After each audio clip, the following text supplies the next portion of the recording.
আচ্ছা, আমি সকালে বলেছিলাম যে আমাদের স্পেশাল কিছু গেস্টের জন্য যে আয়োজনটা করেছিলাম, এখন ওরা সবাই রেডি হচ্ছেন আমাদের জন্য।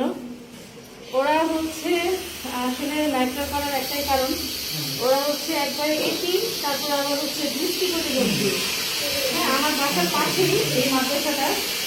তো আমার বিজনেসটা তো বড় না, কিন্তু আমি ভাবলাম যে যেহেতু 2 বছর পূর্তি চলেছে, মানে এই বাচ্চাদের একটু খাওয়ানোর জন্য, যে না আমার যে ইয়াটা, যে ওদের সাথে একটু শেয়ার করলাম। হ্যাঁ, এই সকাল থেকে যে আয়োজনটা আমি লাইভে আসছিলাম তখন আমি বলি নাই, মানে এই ওদের জন্য আপনি দেন দিয়ে দেন।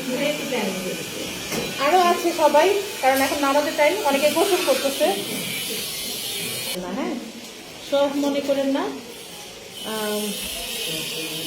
আমার বিজনেসটা যেহেতু সবকিছু আপনাদের সাথে শেয়ার করি, আমার ভালো লাগাটাও আপনাদের সাথে শেয়ার করলাম আর কি। হ্যাঁ,